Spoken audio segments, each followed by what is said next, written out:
Okay, last series of the day, we are going to want to go onto our 4-point kneeling position, or into our 4-point kneeling position, onto our hands and knees.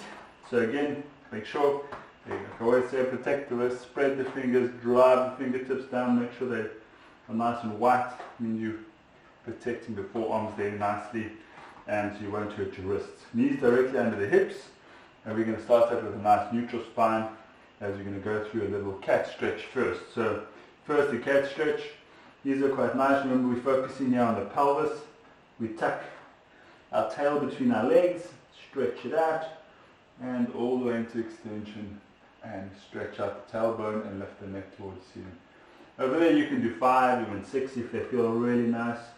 Remember, we squeeze the bum as well as we go through flexion and then into extension, and then back into a nice neutral spine. So you can do 5 or 6 there, 10 if they really feel nice. We go into our protraction, retraction of our shoulders.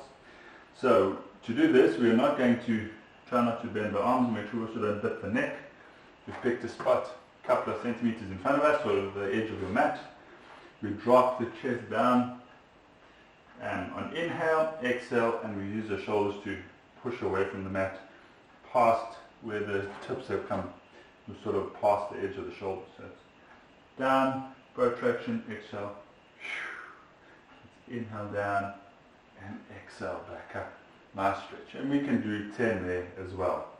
After this, we're going to do something a little bit different. We're going to do a few little animal walks. If you don't want to do them, because they are quite tough and a little bit different, you can just go through normal single arm, single leg extensions. That's fine, with a few little pulses and holds. That's a great little workout, but if you want to try a little bit of something different, we're going to first start out with the baby elephant. So the baby elephant, tuck the toes under the shins and just lift the knees a millimeter off the ground, and there we're just going to hold for 10 seconds. Or you can always view this as sort of like a plank move and see how long you can hold up. But remember to get the form right, fingertips down, knees up, neck straight, and we just hold. The knees are not going up here, we're cheating. If you're up there, it's just literally that the hairs have cleared the mat. So it's not far, it's about a millimeter or 2, maybe even a centimeter up. We put really a lot of work into the lower tummies to make sure we've engaged properly so you're not hurting the lower back. So that's the stationary baby elephant. For the next one, which is fun, you can do it outside, down a passageway, or just to the end of your mat and back. We're going to do the moving baby elephant forward and back. So I'm going to start a little bit back here just so you can see a few movements. We lift up into our normal baby elephant position, and then we're going to move the right leg, my outside leg, and my inside hand, because we're doing this opposite, keeping the knees nice and low. Just, we're going to walk ourselves, have a little pause there as you go opposite hand to opposite knee. Now if you're walking just across your mat, you can go a few times back and forward until your wrists hurt, for example. We don't want to hurt those wrists.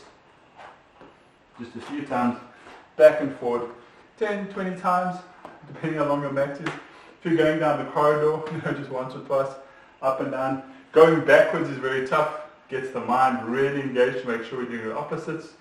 So try to keep that opposite arm, opposite leg movement.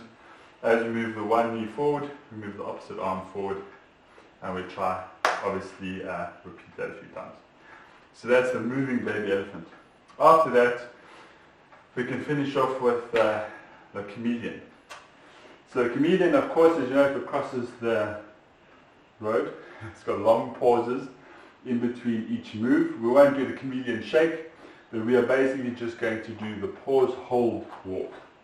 So, same movement as the baby elephant, but as we walk, we pause a second. I want you to count to 3 as you walk, basically. Back and forth. So there's a lot of pressure on the balancing arm and balancing toes to keep your body nice and steady, but that's the idea to make it work. So nice little chameleon walk. Again, do them outside on the grass, great fun outside, get the family involved, and walk around the swimming pool a few times and fall in if you must.